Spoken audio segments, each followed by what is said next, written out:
যারা মধ্যপ্রাচ্যে আছেন অথবা যেতে যাচ্ছেন আপনাদের সবাইকে জানাই আমার চ্যানেলের পক্ষ থেকে স্বাগতম। আজকের এই ভিডিওটি ওই সব ভাই ও বোনদের জন্য যারা আরব দেশগুলোতে এসেছেন অথবা আসতে চাচ্ছেন। কাজের ক্ষেত্রে সবার আগে আরবি ভাষা শেখাটা খুবই গুরুত্বপূর্ণ, তাই খুব সহজে এবং খুব দ্রুত আরবিতে কথা বলা শিখতে আমার এই ভিডিওটি সম্পূর্ণ দেখুন। আর ভিডিওটি যদি ভালো লেগে থাকে চ্যানেলটি সাবস্ক্রাইব করে আমার সাথেই থাকুন। তাহলে চলুন কথা না বাড়িয়ে শুরু করা যাক আজকের ভিডিও। কামার অর্থাৎ চন্দ্র, আরবিতে হবে কামার, বাংলাতে হবে চন্দ্র। নজমুন অর্থাৎ ইস্টার, আরবিতে হবে নজমুন, বাংলাতে হবে ইস্টার। আর রদ অর্থাৎ পৃথিবী, আরবিতে হবে আর রদ, বাংলাতে হবে পৃথিবী। সামা অর্থাৎ আকাশ, আরবিতে হবে সামা, বাংলাতে হবে আকাশ। মতর অর্থাৎ বৃষ্টি, আরবিতে হবে মতর, বাংলাতে হবে বৃষ্টি। শব্দগুলো আরেকবার করে শিখে নেওয়া যাক। কামার অর্থাৎ চন্দ্র, নজমুন অর্থাৎ ইস্টার, রদ অর্থাৎ পৃথিবী, শামা অর্থাৎ আকাশ, মতর অর্থাৎ বৃষ্টি। আজুজ অর্থাৎ বৃদ্ধ মহিলা, আরবিতে হবে আজুজ, বাংলাতে হবে বৃদ্ধ মহিলা। রাস অর্থাৎ মাথা, আরবিতে হবে রাজ, বাংলাতে হবে মাথা। ওয়াজ অর্থাৎ মুখমণ্ডল, আরবিতে হবে ওয়াজ, বাংলাতে হবে মুখমণ্ডল। সদর অর্থাৎ বুক, আরবিতে হবে সদর, বাংলাতে হবে বুক। বতন অর্থাৎ পেট, আরবিতে হবে বতন, বাংলাতে হবে পেট। শব্দগুলো আরেকবার করে শিখে নেওয়া যাক। আজুজ অর্থাৎ বৃদ্ধ মহিলা, রাস অর্থাৎ মাথা, ওয়াজ অর্থাৎ মুখমণ্ডল, সদর অর্থাৎ বুক, বতন অর্থাৎ পেট। কলম অর্থাৎ কলম, আরবিতে হবে কলম, বাংলাতে হবে কলম। দফতর অর্থাৎ নোটবুক, আরবিতে হবে দফতর, বাংলাতে হবে নোটবুক। হাকিবা অর্থাৎ ব্যাগ, আরবিতে হবে হাকিবা, বাংলাতে হবে ব্যাগ। রাকা অর্থাৎ কাগজ, আরবিতে হবে রাকা, বাংলাতে হবে কাগজ। হাসুব অর্থাৎ কম্পিউটার, আরবিতে হবে হাসুব, বাংলাতে হবে কম্পিউটার। শব্দগুলো আরেকবার করে শিখে নিন। কলম অর্থাৎ কলম, দফতর অর্থাৎ নোটবুক, হাকিবা অর্থাৎ ব্যাগ, রাকা অর্থাৎ কাগজ, হাসুব অর্থাৎ কম্পিউটার। তন্নুরা অর্থাৎ স্কার্ট, আরবিতে হবে তন্নুরা, বাংলাতে হবে স্কার্ট। মিয়াতফ অর্থাৎ কোট, আরবিতে হবে মিয়াতফ, বাংলাতে হবে কোট। নদরা অর্থাৎ চশমা, আরবিতে হবে নদরা, বাংলাতে হবে চশমা। ওয়ালাদ অর্থাৎ ছেলে, আরবিতে হবে ওয়ালাদ, বাংলাতে হবে ছেলে। বিন্ত অর্থাৎ বালিকা, আরবিতে হবে বিন্ত, বাংলাতে হবে বালিকা। শব্দগুলো আরেকবার করে শিখে নিন। তন্নুরা অর্থাৎ স্কার্ট, মিয়াতফ অর্থাৎ কোট, নদ্দর অর্থাৎ চশমা, ওয়ালাদ অর্থাৎ ছেলে, বিন্ত অর্থাৎ বালিকা। শালজ অর্থাৎ তুষার, আরবিতে হবে শালজ, বাংলাতে হবে তুষার। দৌলা অর্থাৎ দেশ, আরবিতে হবে দৌলা, বাংলাতে হবে দেশ। মদিনা অর্থাৎ শহর, আরবিতে হবে মদিনা, বাংলাতে হবে শহর। কোরিয়া অর্থাৎ গ্রাম, আরবিতে হবে কোরিয়া, বাংলাতে হবে গ্রাম। কিতাব অর্থাৎ বই, আরবিতে হবে কিতাব, বাংলাতে হবে বই।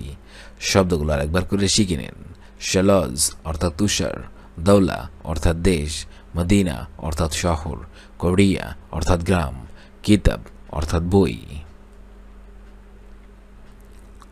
ইয়াদ অর্থাৎ হাত, আরবিতে হবে ইয়াদ, বাংলাতে হবে হাত। ইসবা অর্থাৎ আঙ্গুল, আরবিতে হবে ইসবা, বাংলাতে হবে আঙ্গুল। কদম অর্থাৎ পায়ের পাতা, আরবিতে হবে কদম, বাংলাতে হবে পায়ের পাতা। কিত্তা অর্থাৎ বিড়াল, আরবিতে হবে কিত্তা, বাংলাতে হবে বিড়াল। খেলব অর্থাৎ কুকুর, আরবিতে হবে খেলব, বাংলাতে হবে কুকুর। শব্দগুলো আরেকবার করে শিখে নিন। ইয়াদ অর্থাৎ হাত, ইসবা অর্থাৎ আঙ্গুল, কদম অর্থাৎ পায়ের পাতা, কিত্তা অর্থাৎ বিড়াল, খেলব অর্থাৎ কুকুর। এখন আমরা শিখব কিছু আরবি শব্দ এবং তার অর্থ। চলুন দেখে নেওয়া যাক। ওয়াজা অথবা আলাম এর অর্থ হবে ব্যথা অথবা বেদনা। ওয়াজা অথবা আলাম এর অর্থ হবে ব্যথা অথবা বেদনা। জুকাম এর অর্থ হবে সর্দি, আরবিতে হবে জুকাম। অক্সিজেন এর অর্থ হবে আমরা বাংলাতে যেটা বলে থাকি অক্সিজেন, আরবিতে হবে অক্সিজেন।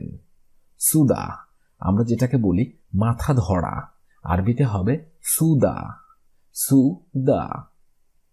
নুজুল, নুজুল শব্দের অর্থ হবে হোস্টেল, আরবিতে হবে নুজুল। ফন্দুক, ফুন্দুক শব্দের অর্থ হবে হোটেল, আরবিতে হবে ফুন্দুক, ফুন্দুক। মাতাম, মাতাম শব্দের অর্থ হবে রেস্টুরেন্ট অথবা খাবার হোটেল, আরবিতে হবে মাতাম, বাংলাতে হবে হোটেল অথবা রেস্টুরেন্ট। তারজামা অর্থ হবে অনুবাদ, আরবিতে হবে তারজামা, বাংলাতে হবে অনুবাদ। মিজানুল হারারা এর অর্থ হবে থার্মোমিটার, মিজানুল হারারা এর অর্থ হবে থার্মোমিটার। তবিবুল আসনান দন্ত চিকিৎসক অথবা ডেন্টিস্ট, তবিবুল আসনান দন্ত চিকিৎসক অথবা ডেন্টিস্ট। মুমাররিদা এর অর্থ হবে নার্স, মুমাররিদা মানে হবে নার্স, আরবিতে হবে মুমাররিদা। মার্দ অর্থ হবে রোগ, আরবিতে হবে মার্দ। পরের শব্দটি দেখে নেওয়া যাক। মারিদ, মারিদ শব্দের অর্থ হবে রোগী, আমরা যেটাকে বলে থাকি রোগী, আরবিতে বলতে হয় মারিদ, মারিদ। সাইদালিয়া ঔষধের দোকান অথবা ডিসপেন্সারি, সাইদালিয়া এর অর্থ হবে ঔষধের দোকান। শিফা আরোগ্য অথবা রোগ মুক্তি, শিফা আরোগ্য অথবা রোগ মুক্তি, রোগ মুক্তি শব্দের আরবি হবে শিফা। হুকনা এর অর্থ হবে ইনজেকশন, হুকনা আরবিতে বলা হয় হুকনা, এর অর্থ হবে ইনজেকশন। মুস্তাসফা এর অর্থ হবে হাসপাতাল, মুস্তাসফা এর অর্থ হবে হাসপাতাল, আরবিতে হবে মুস্তাসফা, মুস্তাসফা। খরিতা এর বাংলা অর্থ হবে মানচিত্র অথবা ম্যাপ, আরবিতে হবে খরিতা। মদবু এর অর্থ হবে মুদ্রায়ন অথবা প্রিন্টিং, মদবু এর অর্থ হবে মুদ্রায়ন অথবা প্রিন্টিং। সফা এর অর্থ হবে পৃষ্ঠা, আমরা যে বইয়ের পৃষ্ঠা দেখে থাকি সেটাকে আরবিতে বলা হয় সফা। রকমুস সফা পৃষ্ঠা নম্বর, আরবিতে হবে রকমুস সফা, এর অর্থ হবে পৃষ্ঠা নম্বর। তবিব এর অর্থ হবে চিকিৎসক, আরবিতে হবে তবিব, বাংলাতে হবে চিকিৎসক অথবা ডাক্তার। ক্যাপসুলা বাংলাতে হবে ক্যাপসুল, আমরা সাধারণত যে অসুস্থ হলে অনেক সময় ডাক্তার যে ক্যাপসুলগুলো দিয়ে থাকে সেটাকে আরবিতে বলা হয় ক্যাপসুলা। দাওয়া, দাওয়া শব্দের অর্থ আমরা সবাই জানি, সাধারণত দাওয়া শব্দের অর্থ হবে ঔষধ, আরবিতে হবে দাওয়া, বাংলাতে হবে ঔষধ। মুহান্দিস এর অর্থ হবে ইঞ্জিনিয়ার, আরবিতে হবে মুহান্দিস। রিশুয়া এর অর্থ হবে ঘুষ, সবচেয়ে হারাম একটা জিনিস, রিশুয়া আরবিতে হবে রিশুয়া। দরজা এর অর্থ হবে বিভাগ, বাংলাতে হবে বিভাগ, আরবিতে হবে দরজা। মাদ্রাসা এর অর্থ হবে স্কুল, আরবিতে হবে মাদ্রাসা, বাংলাতে হবে স্কুল। মারিফা অথবা ইলম এর অর্থ হবে বিদ্যা, মারিফা অথবা ইলম এর অর্থ হবে বিদ্যা। ইলান এর অর্থ হবে নোটিশ অথবা বিজ্ঞপ্তি, আরবিতে হবে ইলান, বাংলাতে হবে নোটিশ অথবা বিজ্ঞপ্তি। মৌদু এর অর্থ হবে বিষয় অথবা বিষয়বস্তু, আরবিতে হবে মৌদু, বিষয় অথবা বিষয়বস্তু। জারিমা এর অর্থ হবে অপরাধ, আরবিতে হবে জারিমা। মুজরিম এর অর্থ হবে অপরাধী, আরবিতে হবে মুজরিম, বাংলাতে হবে অপরাধী। বায়ান এর অর্থ হবে এজহার অথবা স্টেটমেন্ট, বায়ান এর অর্থ হবে এজহার অথবা স্টেটমেন্ট অথবা বয়ান। শিরকা এর অর্থ হবে চুরি, চুরির আরবি হবে শিরকা। শরিক মানে হবে চোর, চোরের আরবি হবে শরিক। গারামা এর অর্থ হবে জরিমানা, বাংলাতে হবে জরিমানা, আরবিতে হবে গারামা।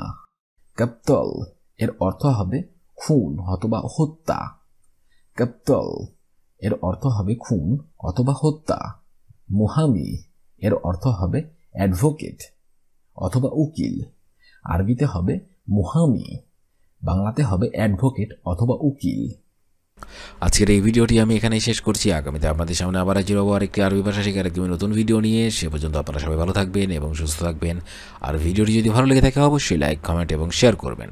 আর আপনি যদি আমার চ্যানেলের নতুন দর্শক হয়ে থাকেন অবশ্যই সাবস্ক্রাইব করুন। আর যদি অলরেডি সাবস্ক্রাইব করে থাকেন তাহলে অসংখ্য ধন্যবাদ।